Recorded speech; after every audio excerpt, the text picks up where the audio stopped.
Thank you for joining us. This is Paul Wilson. And Chris Ehmke. You're listening to the Diesel Performance Podcast. Chris, we want to talk a little bit about buying stuff on Craigslist. Are people still using Craigslist? I mean, I still do. Craigslist, Facebook Marketplace is another big one that I'm starting to use. That is the one that I think I do most of my used shopping on. Yeah. I just had a recent vehicle that I sold by a Craigslist ad. So the guy saw it on Craigslist, would not actually reach out to me because Craigslist, there's a lot of scamming going on right now. Right. And then he ended up finding my ad on Facebook, looked me up, actually downloaded and listened to our podcast. Oh. And that's how he called me. Oh. Really, really weird. So that was cool. This past weekend I went and I was our customer back at the shop. Okay. So I am the new proud owner of a 300,000 mile crew cab short bed LB7. Clapped the fuck. I haven't even seen. I saw a picture. It looked halfway nice, but I just can't believe that you bought a nice vehicle. It's going to be a good work truck for someone. I bought it. So one of the things I do on the side is I buy vehicles, fix them up, sell them. It's going to be a nice work truck for someone. That's all the description I need. One owner, adult driven. So, I got, like I said, a crew cab. It doesn't run. Got a bunch of paperwork for parts. Had one of my buddies who's a tech, not going to mention names, come out, look at it. Literally right before this recording, I went and ordered a couple parts. They'll be here this week. Kind of, play with some stuff, try to see if we can get it running. We actually had it running last night already. Okay. But it needs like a fuel filter head. The general LB7 stuff. We're going to get a pump, put a pump in it. We're going to do a fuel filter head, run some new fuel lines, things like that. I love it. But it's a cool, it's a cool project. It's funny because a customer calls in or an end user calls in and they're like, oh, I'm having this problem with their truck. And I can spit the game. Like, hey, you touch this, you check these things. I'm sitting there yesterday in my buddy's shop. I'm looking at my laptop, looking at my V2, looking at the truck, looking at him. He's like, so what do we do? And I'm like, dude, I don't know. Like, I don't know. I had to take a step back. But, it's fun. It's a learning experience. It's nice. I'm not a mechanic. I don't wrench on anything. I mean, I've worked on a couple of my own stuff, but it's nice to tinker and, kind of play around. And, it's a gamble. I am money out on a truck that now I have to invest my time into to potentially get my money back out. And more money. Right. And more money, yeah. But it's cool. You know what? It's one of those things. Work hard, take a risk. It's all part of it. I've been doing this for years. Before I worked for Nick, this is what I did for a couple of years. I didn't have a job. Yeah, you were a bum. I remember. Yeah, homeless. I was not a bum. Right. I had a badass second gen. I saw you begging for change with it. Yeah. It's nice to go back to my roots. I have the free time. I like to utilize it, and it's a hobby of mine. At the same time, it's productive. Better than going to the bar drinking. So I don't know about that, but it's fun. I mean, nonetheless. I'm not broke. Well, debatable, but we'll see. Right. Again, fun nonetheless. And it was cool because then I was able to take my 15. I bought our old shop truck right from Nick, the Ram box. So it has the emissions still on it. Come Daddy, yes. Next month the new plates come in. Nick's not going to be happy with that. You're such a dork. Yeah. So the Come Daddy, as I call it, it's got an ATS compound set up on it. We've done a drive along in it. Yeah. Great truck. The truck, I just want to point out, a lot of guys, I made a post on Instagram and Facebook about guys that think they need to delete the truck or any of the trucks. Yeah, did you get some hate for that? I read that comment. Dude, it was actually I don't have a million followers or anything. I have a couple thousand followers, this and that. But the likes and the people that commented, it was actually positive. People are actually inquiring, got a couple PMs, guys asking how the truck operated, regeneration intervals, things like that. Educated questions. Yeah. So it's cool to kind of be in a truck that's kind of in the forefront of that. It is my daily driver. I put 20,000 miles on that truck in this last year. Damn. So between traveling and just driving it every day. Yep. But drove to Chicago, which from my house it's about an hour and a half drive with our bumper pull trailer, loaded this truck up. You didn't even feel 8,000 pounds, 8,500 pounds behind you. The truck it towed like a dream. So, it's just really cool to kind of be part of that. Let her eat. Yeah, man. Love it. Speaking of new stuff going on at the shop. Yeah. You got new trucks. We got some new new trucks over in the shop. So this is kind of one of those Craigslist ordeals all over again. There was a video that you had published last week through the Duramax Tuner, a couple weeks when this airs, from the Duramax Tuner page. Well, we did. So for our listeners, we did the Humvee ride along. Yep. Where that's what we're talking about. The LBZ Allison swapped into the Hummer. Humvee. Yep. Now that truck, somebody else had built it. A customer built it. Blair Outland of XI Diesel or usedh1.com. And we've done some interviews with some of his employees on Conversion Month. Conversion Month. That's right. Or was that last year? That was this year. Yeah, it was a time. It was a while It was ago. a time in the past. So yeah, I mean, so we had that truck in. Now we had a lot of fun with that truck. It was we cool. got to take it off roading. We got to take it drag racing. We got to do burnouts on the street. Yes. Although none of those made it to the video, I noticed. No. But yeah, so we did get to have a lot of fun with that truck. So much fun that somebody got caught up in the fever of a Humvee conversion. So just for starters, Nick Prignitz, Duramax Tuner Calibrated Powers owner, he's been wanting to build one for a while. Like, he's got a soft spot for Hummers. He's got a soft spot for like just military stuff in general, I feel, and just weird out of whack stuff. I've had a few M2 conversations with him that I thought were just, why are we talking about this? So anytime he needs Craigslist, eBay negotiations, he usually weasels me into something somehow, some way. Weasels the weasel. Weasels the weasel. I am the fucking gopher. So yeah, long story short, did a deal. We ended up picking up a 95 hardtop wagon. Hummer. Right. Super badass. We have it in the shop already. We're in the process of disassembly. I got some really good video on it today. Yeah. And I mean, this is a little different than the camo Hummer that we have at the shop, Blair's. I was just going to mention here. So when we initially got the Humvee from Blair, everybody kept saying that this was military dressed and civilian dressed, and I really didn't know the difference. I rode around in some H2s and H3s in my life, and those to me were civilian dressed. That's what I thought civilian dressed was. I thought they just meant a whole new generation. Yeah. No. Hummer had a civilian dress version. H1, and that's essentially what we have. So it has all the amenities. It's kind of like a loaded 95, if you will. I love that, a loaded 95. Yeah, I mean, it has really nice interior. It's got a full sound system, carpet, sound deadening. Like, it's the real deal. The guy that we got it from, so the truck came out of the Northeast. Yep. It was used for off-roading. It shows it. I mean, it's no show queen. It's a Hummer, for crying out loud. But we are dismantling the whole thing. It had a naturally aspirated 6.2 in it. And we're gonna put a built LBZ motor in it. So we're gonna do allegedly. Yeah, no. The final go ahead. Did you get the donor truck yet? We're not doing a donor truck. We actually have everything already at the shop. So harness and everything that's needed to kind of do the conversion on top of the conversion kit that we're going to be getting from Pila Motorsports. Oh, the plan here is to kind of build a truck similar to what Blair's truck was, essentially. Yeah. Maybe a little more fuel, a little more power, a little more never hurts. But it'll host like our Stealth 67 VVT, which is a nice test bed. We've gone back and forth about the plans for this truck. Yeah, Chris and I have. I had some different ideas of where we should go with it. Chris had some valid points of different, and you did too. I for starters, guys, I never give Paul credit. I try not to. Which is a good idea. Yeah. But the original game plan that we had, I mean, let's face it, our shop and the resources that we have access to, we could probably make anything happen or within reason, Yeah. If it's possible, we could do it. But we need to do something that is going to inspire end users, something that's going to be like, damn, that's cool, and some of the practicality around some of the conversions that we were talking about just really wasn't there. I mean, what conversion is practical? Not many, but, again, within reason. Right. So, yeah.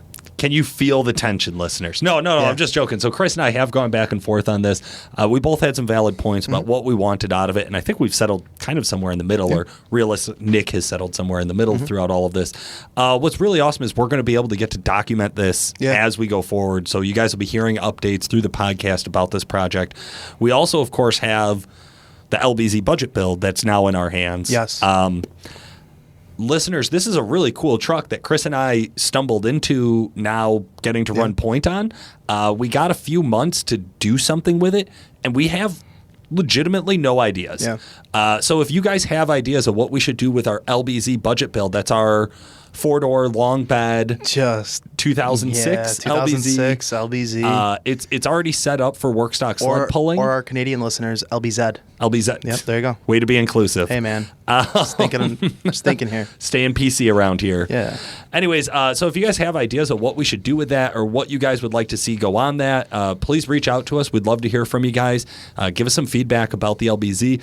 The Hummer project, feel free to send us your feedback, although I don't know where that'll go. It seems like there's another wind that's carrying that project along. Here's the reality, right? So when a project that Duramax Tuner does, that's Nick's project. Like, I'll just be very transparent. Right. Nick comes to us and gets feedback of what we think, but ultimately it's his decision. Yeah. The project, the budget build, as that's ultimately Nick's decision, we have more leverage because we go to Nick, hey, this is what we want to do. And then Paul's a sales guy, I'm a sales guy. We sell him on the value of him spending company money on that. Yeah, I like to phrase that as we present him with great ideas and allow him to make the best decision. Right, but we might lean one way more so than the other. Absolutely. So we are looking for ideas on the LBZ budget build. If you guys got any ideas or something you want to see us do with that truck, or if there's an event you want to see us get that truck out to, plan ahead. We'd love to talk to you, man. Contact us now because 2018 gets scheduled like by the end of January. 2019 gets scheduled by the end of January. We know where that truck is going to be all year. So get a hold of us on that. Chris, I did want to dive in. We did that Diesel Insights on Blair's Humvee. Yeah. If you guys haven't seen it, jump on YouTube, jump on Facebook. It's like 50,000 views on Facebook right now. It's been really popular. My dad, who can barely use a fucking computer or a cell phone for crying out loud, like he doesn't realize I text him. He's like, oh, I saw that video that you guys posted on my phone. I'm like, you follow our work page? He's like, yeah, on Facebook. I'm like, I didn't even know you had a Facebook, Dad. Cool. I tell you the story about my dad was really proud when he was looking over the shoulder of somebody at Walmart and their grandkid was like, no, Grandma, you don't got to do that. You just hit the backspace button. Oh, yeah, no, he was as proud as a father could ever be of himself for learning that you could hit backspace in a text message. Shut the fuck. Do you think it's a It explained so many text messages that I've gotten from him in the past. I was like, that's what the awesome. fuck are you sending? Yeah. That's awesome. Good stuff. Big shout out, Dad, because you're not going to listen to this. We'll never figure out the technology to listen to a podcast, right? Chuck. Speaking of technology, Exergy forefront of performance engineering. Common rail injection systems. There you go. You said it, man. Yeah, man. Nailed it. Guys, you know we talk about Exergy in every episode, not only because they're the sponsor, one of our sponsors of the show, but also because we've worked with them forever. I think well before they ever agreed to a sponsorship, we were recommending Exergy. It's what we use in our vehicles. It's what we use in our customer vehicles. It's what we use in our shop vehicles. And that's because we can trust their consistency and also because we believe in their technology and their testing. And one of their things their testing kind of tends to point them towards is how do you make injectors last? And as winter approaches and cold start videos start, there's two things that we want to hit on for today's Exergy do's and don'ts. Chris, do you want the do or the don't? You know what? I'll take the do, just because there's a couple stories that kind of pop up on me real quick. Do it to it. You know, guys, maybe the guys out in California, Florida, Texas, you know, you're probably not dealing with the same type of weather us Midwestians are or East Coast guys. But weather's changing. The fuel and the additives that are being thrown into the fuel are changing. So your fuel mileage is going to tend to drop and things like that. Please don't call me about that. Please, please, please. But, you know, you want to be careful here. If you're in a scenario like, you know, you have a couple trucks and you don't drive them frequently and you have fuel from the summer, a summer blend, and it's now 30 degrees, 25 degrees out, and you go to drive the truck, it's probably going to gel up. And to be clear, you're talking about the fuel and the additives from the pump, not your own additives. And that's something we're going to touch on. Yeah. So the weather is changing. You know, maybe even if you don't have your full lifespan on your fuel filter, swap it out just to be proactive. Run the truck out of its fuel that's currently in there. If it's been sitting for a while, get some fresh fuel in there. One of the things I want to touch on is there was a local gentleman who grew up not far from me. He grew up next town over from me. And he actually works for one of the big fuel supply companies out in, like, right over the border in Wisconsin. And I had asked him, I was like, you know, what do you do about additives, you know, in the winter and this and that? And he was like, don't run them. And I'm like, well, why? Why wouldn't you run additives? And he brought out a couple of points that I had never even thought of. Different fuel companies that blend their own fuel will actually use an additive, right? They'll use a specific additive to blend their fuel for winter purpose. Right. Well, you go to the fuel pump station, right, and you fill it up, and there's like 2 or 3 like main additives out there. You go and you fill up. Let's say you add additive to your fuel. Let's say that additive is the opposite additive that was added to that fuel in the first place. Right. Chemical imbalance. It does a direct opposite of what you were initially anticipating it for you to do. So you were looking to increase lubrication and have less viscosity, and because of the chemicals that were already blended in there, trying you're to lower the gel temperature or whatever that looks like. Yeah. So the one thing that he told me, he was like, whatever fuel you get, he's like, be consistent. Just stick with those fuel stations, run that fuel, don't add any additive into the mix. He was like, that you would buy over the counter. He goes, and don't go to the cheapest place. So, make sure, again, just because it's 10 cents here, 20 cents here, stick to where you go. Yeah. Be high traffic fuel station, have you, whatever that looks like. It's funny you bring this up, Chris. There's a lost episode of this podcast that we never got to publish, where we interviewed the guys from a company called Amalgamated. Yeah. And they specialize in commercial grade and commercial volume of fuel additives. Most commonly around like fleets with 6 liters, right? And one of the things that they brought to our attention was that anything you can afford on the shelf at a gas station for diesel additive literally has to be watered down to the point that the chemistry in that bottle, so the actual chemicals in that bottle, the volume of it is so low, it's probably not worth the money. Yeah. And it's sad that that's kind of where the market has gone for that, because I know I've always been anecdotal about saying that, like, Howe's always worked for me. Yeah. I run it all winter. I follow the instructions on the bottle. Well, and it's always worked for me. But that's not the same as saying, that's not the same as proof, right? I think that's what's funny, anecdotal experience. I think what's funny here is I want to touch on something, but I want you to handle the don't first, because this is all going to tie in together. I love it. Okay. Don't run 2-stroke oil, gasoline, or any other stupid ideas for additives. You're not increasing lubricity. You're not preventing gelling. What you're doing is ruining your injection system. So we'll touch on, we'll stick with LB7, just because we talked about it in the beginning. It's very common for guys when they have hazing injectors that they'll add 2-stroke oil because their buddy at the local GM shop or says it'll clear it up. The dealer, whatever, says to do that. You got to get the debris off of there. Right. What that's doing is it is allowing for there to be less tolerance or movement within the injector pintle itself. Okay. Yep. And all it's doing is sealing up whatever the leakage or blockage is in the fuel. It's thickening up the fuel per se. Once the 2-stroke oil is out of the system, your injectors are still shit. It's not helping aid anything. And they also reduce lubricity. It does. They don't increase lubricity. Don't believe what they tell you. Science proves it decreases lubricity. Gasoline, same thing. Yeah. Guys will put gasoline. So corrosive. I've heard this so many times from like old school mechanical injection guys, like, oh, you're putting 30 gallons of diesel in your truck? Run a gallon or 2 of gasoline in there too. Gasoline's not going to gel, and that's the thought process in the wintertime. On a mechanical injected truck, you could probably get away with it. Sure. You get away with a lot of shit. I could probably put sand in the fucking fuel system and it would stay running.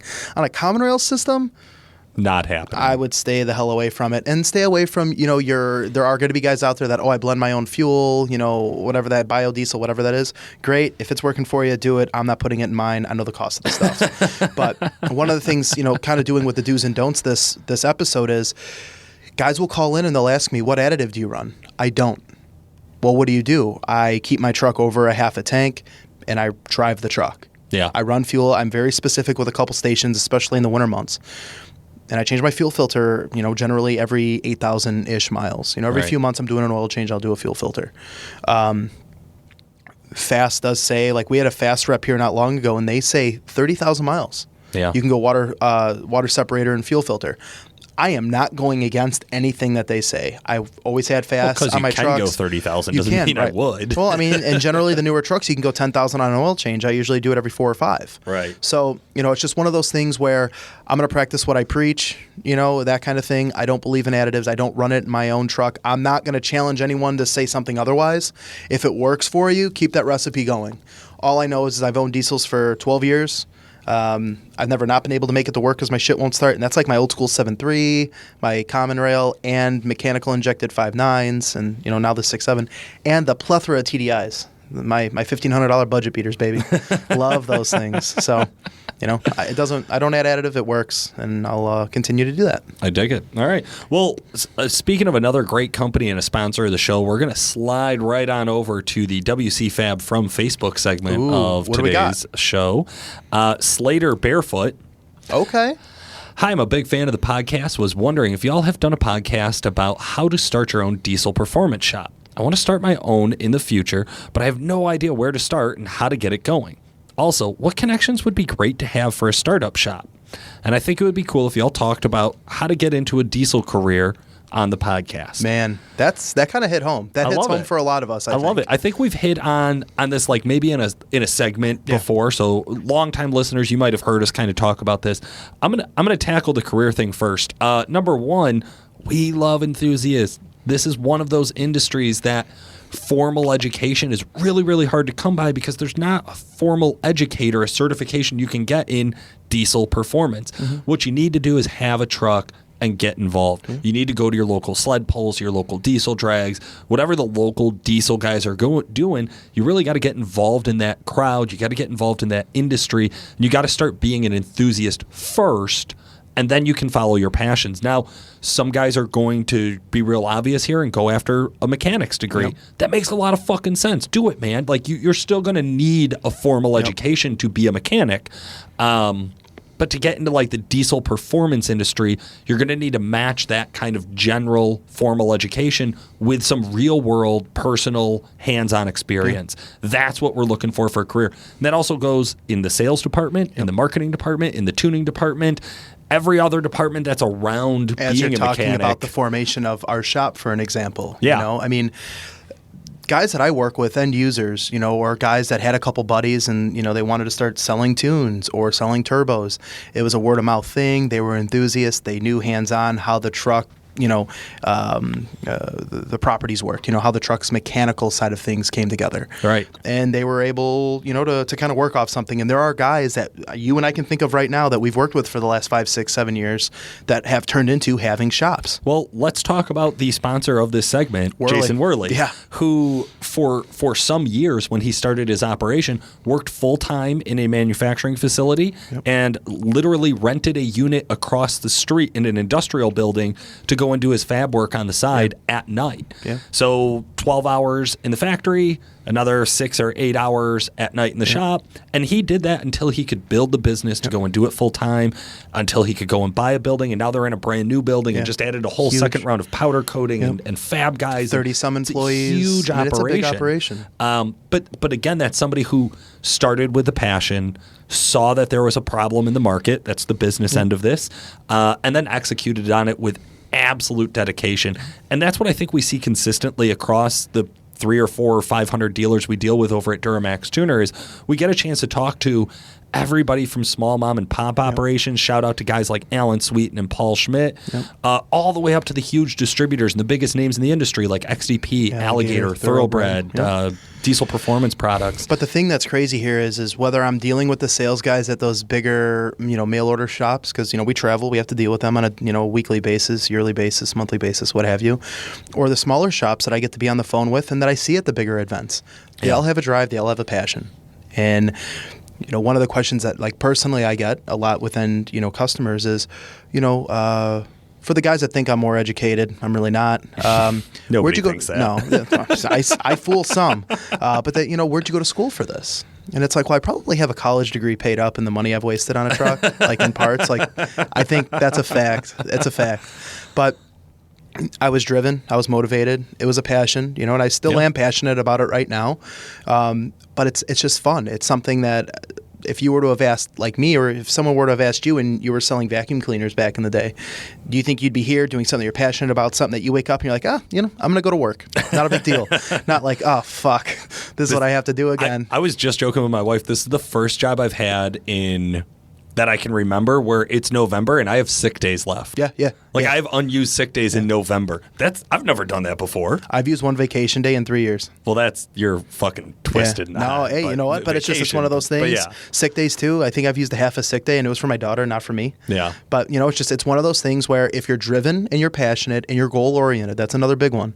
You can have. There is setting some goals. I think if we were going to talk about like starting your own business, there's a lot of great places we could point you. There's some really, really good books out there around starting your own business.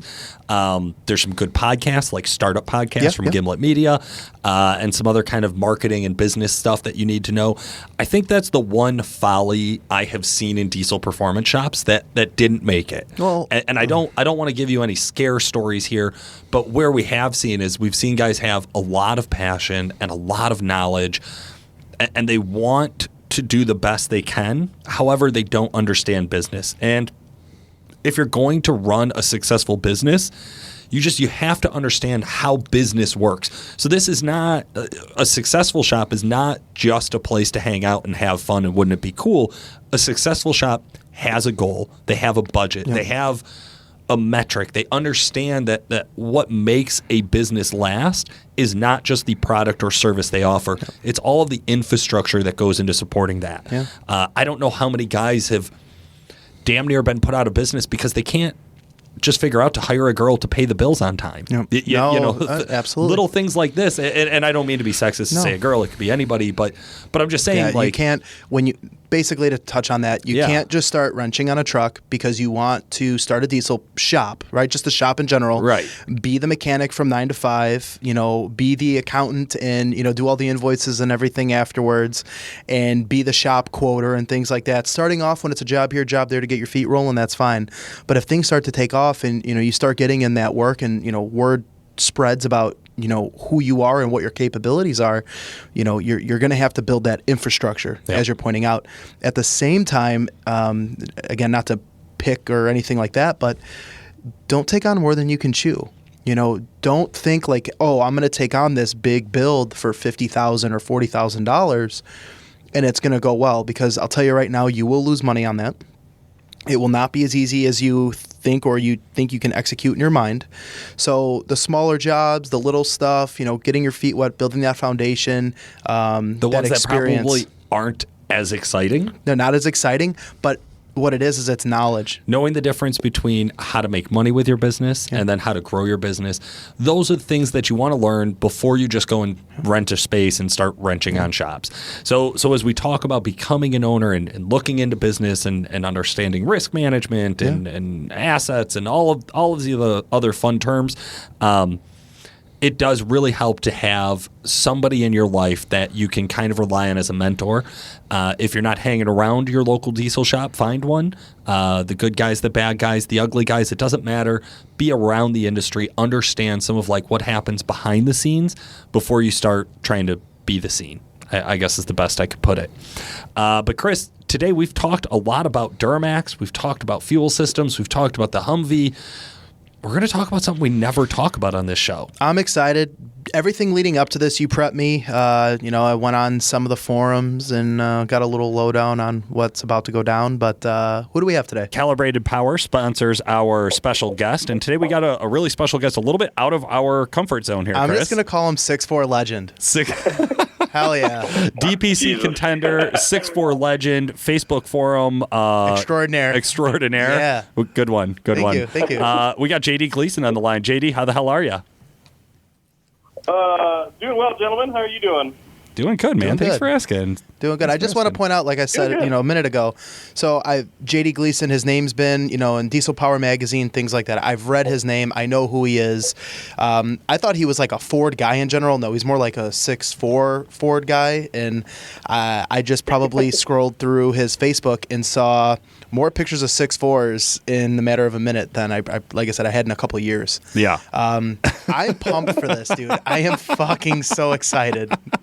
So thanks for being on the show. We really do appreciate it. Of course, no. It's an honor for sure. JD, one of the things I had met him at Diesel Power Challenge this past year. He was there with Garrett Osane. Okay, yeah. Who was in. So if you guys listen to some of our previous episodes, you can go back and listen to any of the Garrett Osane episodes. I know I got a couple of good sound bites of JD saying something stupid. Cool. But No doubt. No doubt. I love that. I love it. I'm already excited. It was a wild time, a wild group of guys. It was so much fun. I'll kick off the top of the show here. It was an impressive truck for what it was. I don't want to. I don't know anything about 6.4. I'm just going to be very blunt, but I remember reading all of the magazine articles years ago when like Diesel Power magazine had Project Godzilla, and it was like this really gorgeous green crew short.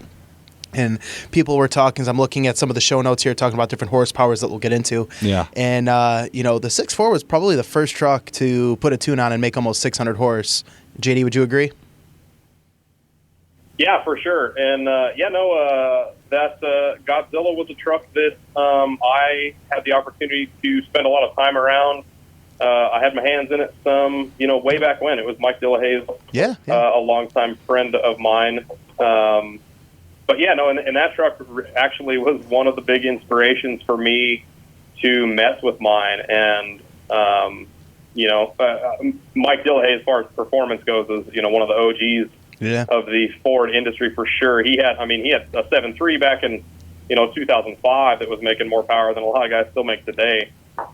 So no, it was always cool. Every couple months they'd have another article in there. The Spartan tuners back in the day and nitrous. And I remember one of the articles that always sticks in my head.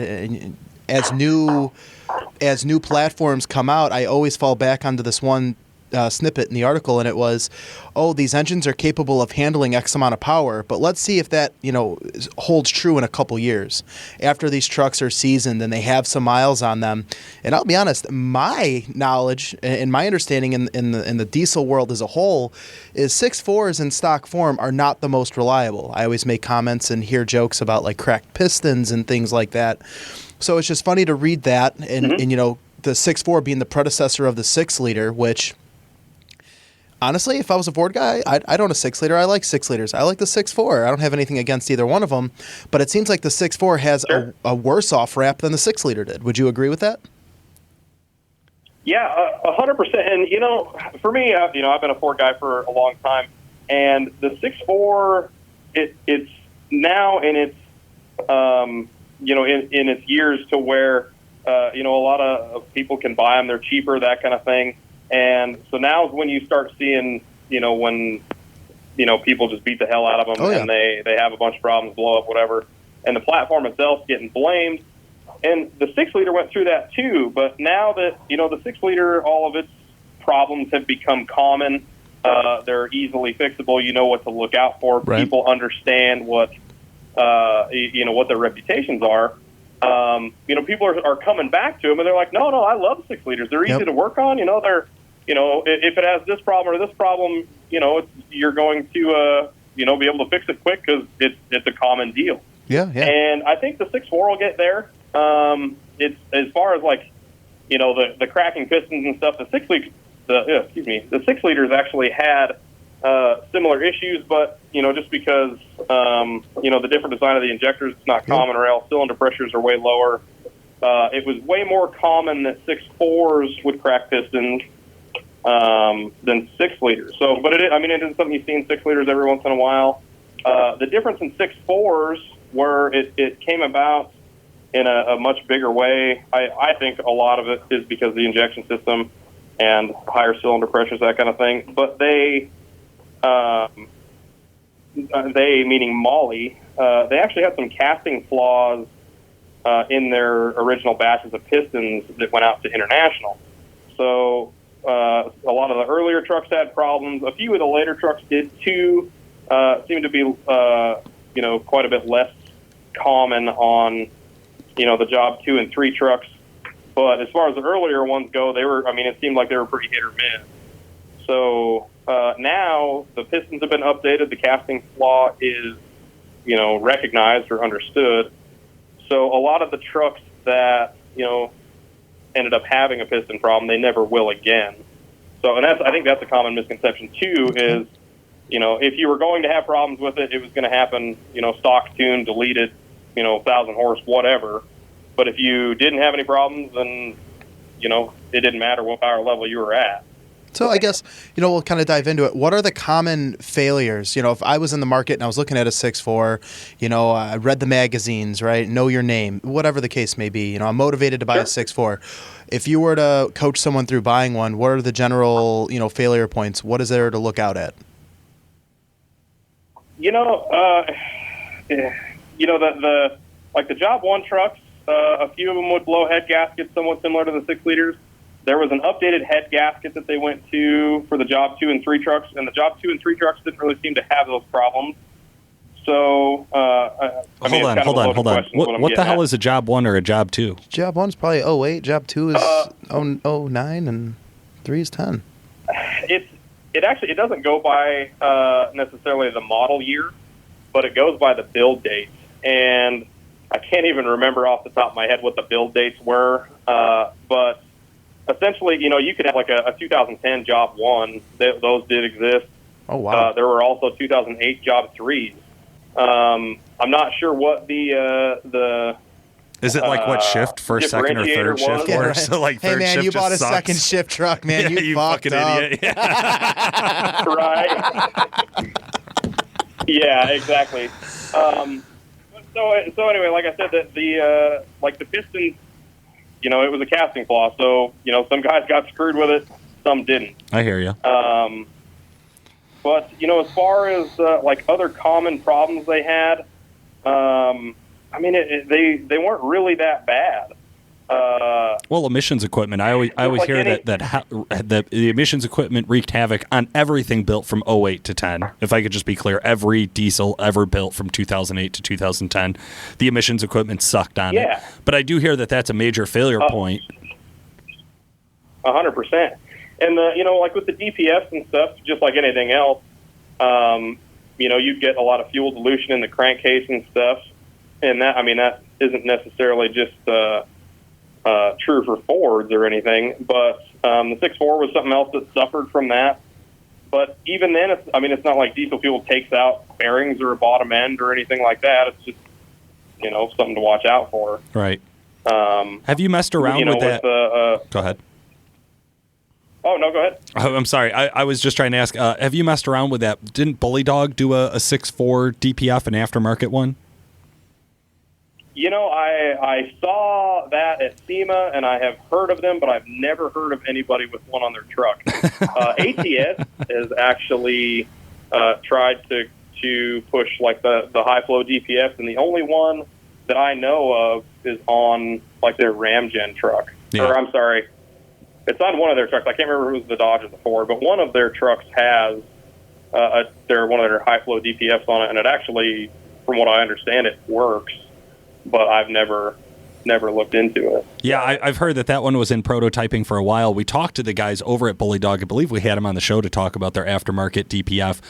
Sounded really cool. I didn't know if it had started to take hold because I don't really watch your guys' niche of the industry very closely because, like we said, we're just not really big 6.4 guys, right? But as we are starting to move into the 6.7 performance over here, we're obviously starting to see a lot of crossover in just Ford guys in general. Guys who had a 6.4, now they have a 6.7. They love that Ford brand, and they're just looking to see what's the same, what's different. I'm wondering, what were some of the major changes besides just the leader and displacement change to go on from the 6.4s into the new Scorpion 6.7s? Well, so like the 6.4s were designed and built by International, and the 6.7 platform is actually all done by Ford in-house, so they share almost nothing. I shouldn't even say almost nothing. They really do share nothing. Everything from the block to the crank to, everything, the design of the heads, the design of the engine, source for fuel system and all that stuff is completely different. Like the 6.4 is used all Siemens fuel system, and the 6.7's all Bosch. The 6.7s have reverse flow heads, basically the exhaust manifolds that are in the valley. They're a totally different animal from the 6.4s. The 6.7s are also probably the biggest difference is that the 6.7 is a main cap engine, whereas the 6.4 is a bed plate clad engine. Okay, for our guys who are a little bit newer to engines and builds, what's the difference there? What would that mean to an end user? So essentially, the way that the crank is held into the block is hugely different. So the bed plate that's in the 6.4 is I mean, as you're looking at it, it looks like it's the bottom half of the block. It's an entire cradle that holds the crank, and from a performance standpoint, it's seemingly better just because there's a lot more structure to it, a lot more stability. Trucks that make big horsepower, big torque, the crank tries to move around, but obviously your cylinder pressures and all that are trying to push the crank out of the block. So engines like the 6.7, they just have caps that hold the crank into the block. So essentially the bottom part of the block, you see the crank, and then you just bolt the cap over top of the crank to hold it in place. Not to say that that's not a good design or anything like that, or can't be improved upon. Like obviously the Duramaxes are, for you guys, are a main cap engine as well. The big downfall for Fords is the aftermarket for Ford stuff really isn't there like it is for the Dodge and Cummins, because Ford's changed platforms so many times. Right. Right now, there's no billet main caps or girdles or anything like that available for the 6.7 Fords like there are the Duramaxes and that kind of stuff. Gotcha. Okay. Is that one of the reasons that you're still dedicated to that 6.4 platform? Because that does really seem to be where you shine the most, is really around those 6.4s. Why stick with those? Why haven't you kind of just said, you know what, hey, the 6.4 was cool, but jump into the 6.7s now that they're available? Yeah, that's a lot of it. There's still a long way for the 6.7s to go before I think they'll be reliable at the power level that the 6.4s can be. There's a truck actually that a good friend of mine, Nick Aldarelli in New Jersey. Hi, Nick. He's got a 6.7, and he actually is starting to push it now. It's becoming one of the fastest, steel-bodied Super Duties around. It went 949 at 149 a couple weeks ago at just over 6,000 pounds. So it's making right around a legitimate 1,400 horsepower, and it actually has lived quite a bit longer than I anticipated, for sure. Maybe not a few other guys, but he beat the crap out of that truck all year, and for a bunch of the season last year too in another truck. So, it's I don't know. The 6.4 has gotten such a bad name, and that's part of why I've kept pushing mine. And mine's it's for the most part, I haven't been able to kill it. I split the block in it now, what seems like forever ago. But it made 2,100 foot-pounds on fuel on big tires, and every time I pulled it out of the garage, I drove it sideways everywhere I went. So whatever. I can't really blame it for that. I don't know how you fit. I've never killed it, and I split the block into the same sentence, but well played, sir. I like your style. The thing's been great to me. I've put more miles on a built motor built engines, whatever. Yeah. At big power numbers, 4 digits plus, and it's treated me very well. Aside from once, it only ever stranded me once, and I broke an input shaft in it, and I was out screwing around doing stuff I shouldn't have been spraying it. So, oh well. So, what's the setup of your current 6.4? That Ford truck has seen more nitrous on the street than any 5 vehicles ever should, for sure. So, what's the setup of the 6.4 that you currently have? Well, for the listeners, what's that look like? So here's how it went. So I put the block in it. I was actually going to ATS's Gauntlet Challenge. We owned the dyno that we ran it outside at ATS's event. And at the time, I was considering putting my truck in the Gauntlet, depending on how much time we had. So I took it out of the garage. It was, it had been snowing, so it hadn't been out of the garage in a couple months. And I took it out and, did a good 50 to 130 pull in it or something, and it split the block. So at that time, it had some Elite Diesel, what they call the Max Power X's, It was a 66 VGT, that was designed and built by Elite, and then a Precision 88 as an atmosphere. At the time, it had some 90 overs in it from DDP, Elite dual pumps, all the supporting mods you could think of, I guess. And it made a little over 1,000 on fuel. I'd sprayed it to 1,500 on ATS dyno, as you guys know. Holy shit. Probably 2,000 anywhere else in the world? As far as combined numbers go, as far as I know, I've got the highest Ford number on their dyno ever, combined numbers. Tim Yawn has put up a little bit more horsepower than me, but less torque. So anyway, so I split the block then, and at the time, a good friend of mine who you guys actually met at Diesel Power Challenge, he was on our team with Garrett. His name was Darren. He was pounding beating my door down to buy that turbo setup, and I was somewhat interested in switching to something else. So I sold him that turbo setup, and I'm in the process of rebuilding it now. So it will have some precision compounds in it. It's a Precision 6870, and then another 88 millimeter atmosphere. But it's actually out at Rudy's right now, and another good friend of mine who I used to work with here in Colorado, I actually got him a job at Rudy's. He is my fabrication guy, and he is undoubtedly one of the most talented people in this industry. Dedication beyond anything I've ever seen in my life. But he is helping me with that. So whenever I have time and he has time, I fly out there and, we spend a weekend working on it. And I'm actually really excited about the new setup. It should be something, pretty cool as far as just the quality of components and all that kind of stuff that, a lot of guys don't go to that extent. It'll be all titanium charge piping and, top to bottom, all hand done, one-off. As far as the piping goes, a lot of Nathaniel's blood, sweat, and tears. It's going to be cool. That's awesome. Okay, cool, man. Well, I'm definitely excited to see it. I got a feeling one of the places I'm going to end up getting to see it is at the call-out. Now, I'm not talking about the Ultimate Call-Out Challenge.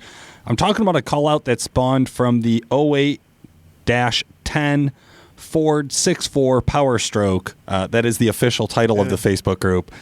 I fucking hate names of Facebook groups. Yeah. There is no good Facebook group name on earth. I hate them all. Your guys' is just as terrible as everyone else, so don't worry. Dude, what an asshole. Dude, we don't have to be shot. Yeah. And also, if you've been on this page, you know that JD has absolutely no feelings. I'll never get accepted in. What kind of truck do you own? Not a fucking Ford. I think I wrote Audi just to see if they would still approve it. No, I don't know what I wrote, but I'll add you today. Don't worry. No, I'm added, motherfucker. I did my homework. I was talking to Chris. All right, I'm going on right now. I'm down for a good time. So let's get into this. What's this call out? What is it? Yeah, give us a little backstory here, JD. Without slandering anybody, this is going to get published to the general public. And if you want to call them out on the podcast live, go for it. I'm cool with that. Be careful about your legal liabilities. We do not support or endorse anything you're saying. We are just having you on as a guest. No, I'm not going to say anything about somebody can't defend themselves here. But long story short, there was some guys pushing some tuning on that page, and there was some feedback from some of this guy's customers that wasn't very great. So I took it upon myself to make a comment about it, essentially to the effect of, get your shit together, otherwise, we don't want you on this page kind of deal. In so many words. It was way worse than that. I'm a terrible person, but anyway, so, a little trash talking ensued back and forth. and it got somewhat personal, and he decided that he wanted to call me out, for whatever, whatever that was worth. We agreed upon a DPC style showdown, something with, dyno drag, sled pull, make it a little interesting. And he added that he wanted me to bring 3 competitors with me.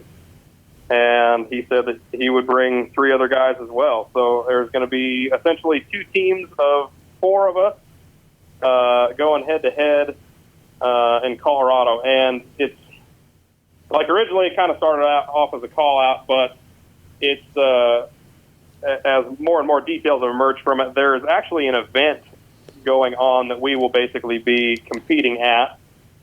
And this event is called the High Plains Diesel Shootout. It's at Pueblo Motorsports Park in Colorado here in Pueblo, May 18th and 19th of 2019. Matthew Fetty is putting on the event, and, for a lot of you guys that, may recognize that name or may not, Team Punisher is who he's associated with. He's got a little Pro Mod 6-liter Ford. It's like a 60s body style Ford with a blown 6-liter in it. It's actually a very cool truck. Yeah, absolutely. And he's got a ton of work into it, and they're getting it dialed in, and it's starting to go faster. Should be pretty cool. I love it, man. Well, I'm really excited for it. I'm sure after this airs, you guys are going to get all 4 of our listeners to go onto the group and try to request on so that they can see this. If you miss drama on Facebook and a lot of shit talking between what's clearly a bunch of guys who enjoy themselves, jump on. It is... I do look for these, by the way. This is like my guilty pleasure. I don't watch reality TV. I read Facebook comments. No, and he disrupts the whole office in the mix. He's like, did you read on this forum what happened? And I'm like, Paul, I have a fucking life. I'm not on the Facebook forum. And that's his life. It is. He's very passionate about reading other people's bullshit. I get paid to do it. So anyways, it was a lot of fun to read some of this shit. But yeah, no, you guys definitely should check it out. I know we're going to be following along at the event. That comes down to right around UCC, right? It's like the weekend before or the weekend after?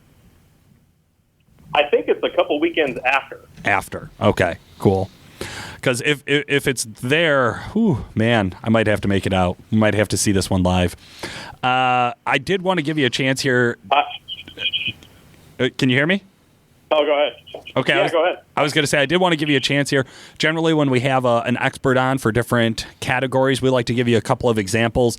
Chris and I pretend like we're the customer, and we let you make some just kind of general recommendations. Yeah. We didn't write super detailed biographies on these. No. There's just a couple bullet points. Sure.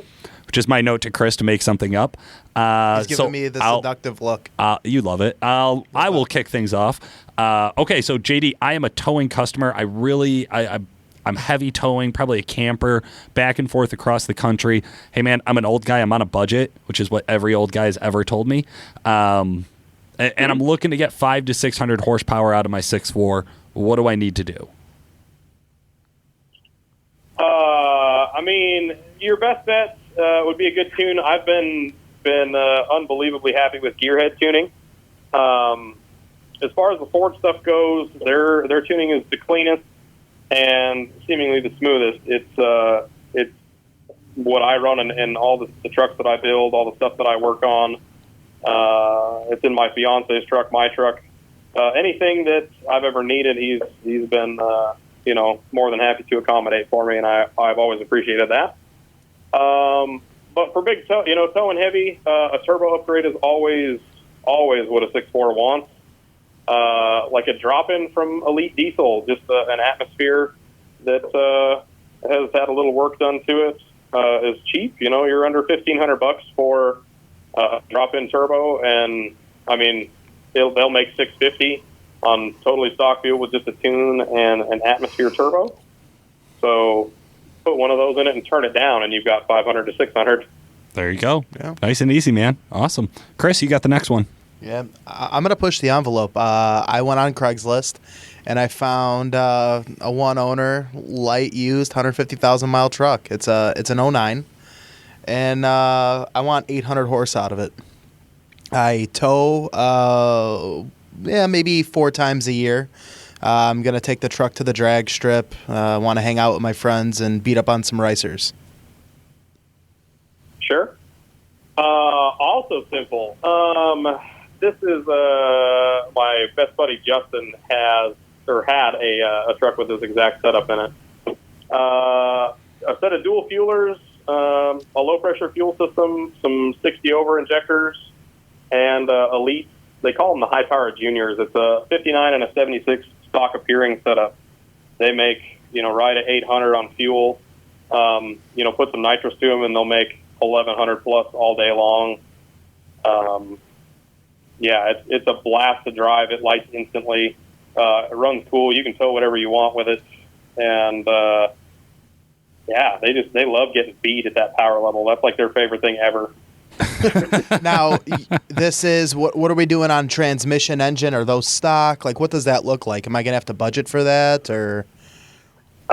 Honestly, you can run a stock trans at 800 horse, and it's a gamble. With good trans tuning, it'll live for quite a while. It will shock you. It really will. My truck, I probably made, 100 passes, 150 passes at, between 700 and 800 horse on a totally stock transmission. And I ended up swapping it out for a built one because I was entering in Diesel Power Challenge. They'll live. Otherwise, you can plan for mild to wild for the trans.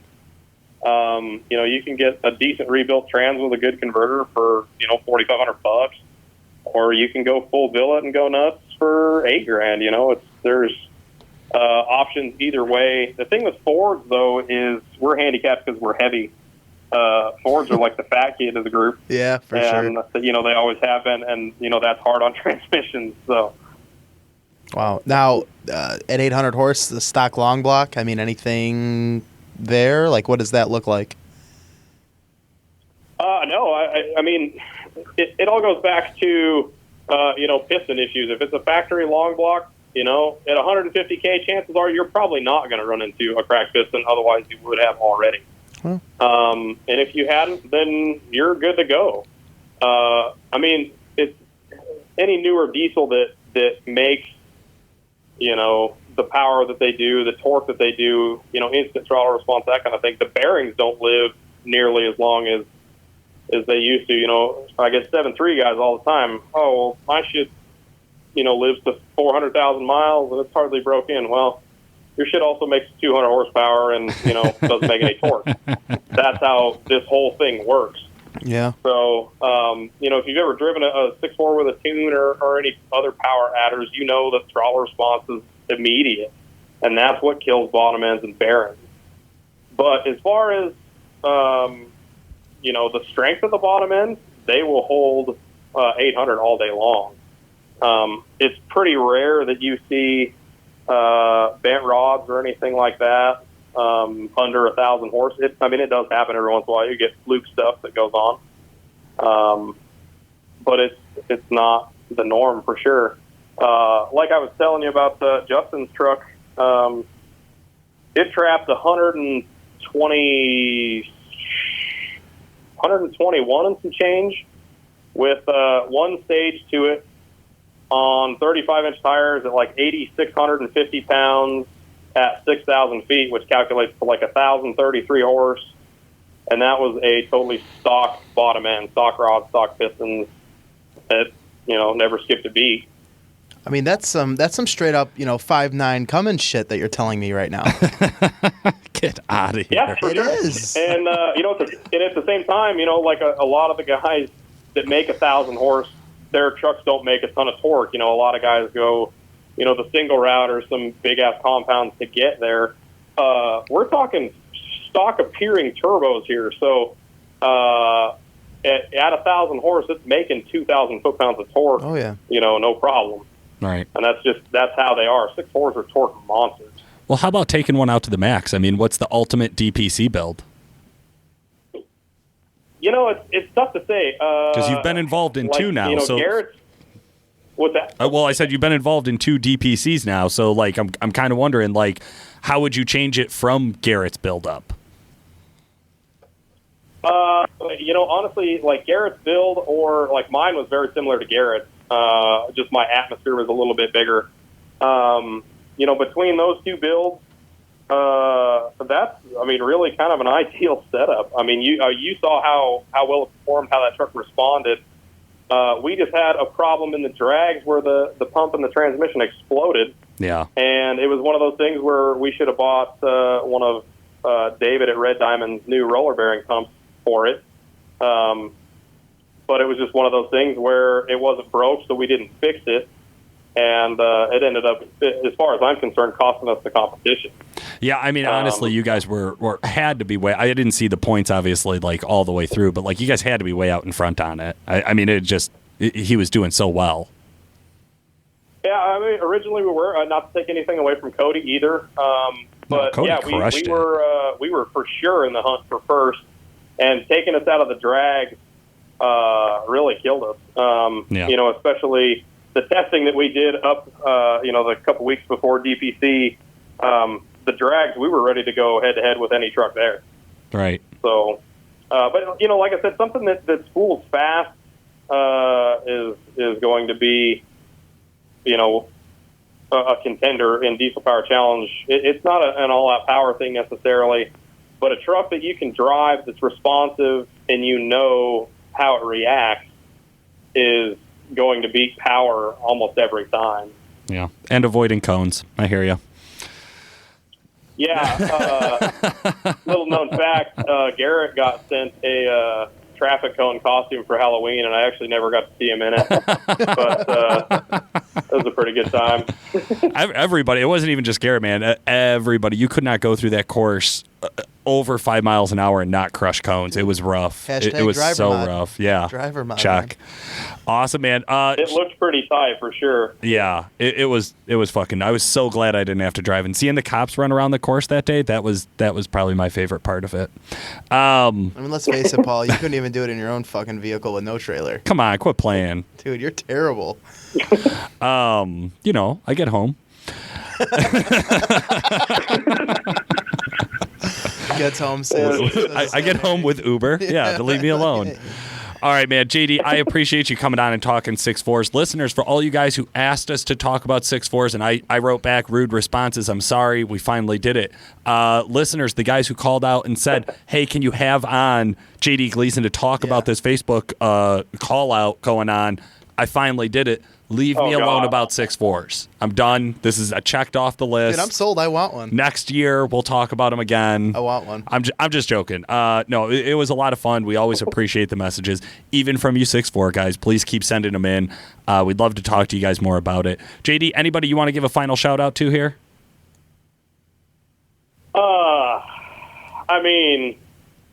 Not necessarily, I guess. Let's reconvene, later in the season, and we'll see how the season goes and all that for Fords and 6.4s, and maybe even talk to you at the call-out event.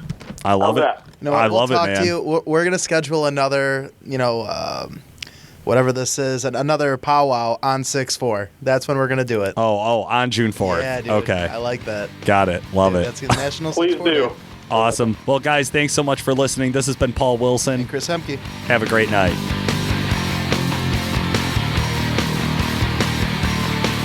The Diesel Performance Podcast is brought to you by Calibrated Power Solutions, home of DuramaxTuner.com. Calibrated Power develops emissions-equipped calibrations for a wide variety of diesel powertrains, including Duramax, Cummins, Powerstroke, John Deere, Case, New Holland, and many more. For more information and the best customer service in the industry, check out calibratedpower.com or call 815-568-7920. That's 815-568-7920. If you'd like to contact the podcast, send us a message through Facebook or email Paul at DuramaxTuner.com or Chris at CEHMKE@DuramaxTuner.com. Hey, thanks for listening. Your feedback is appreciated. Please rate and review us on iTunes, subscribe on YouTube, like us on Facebook, and by all means, let us know if you have any ideas for a podcast. We'd love to hear from you.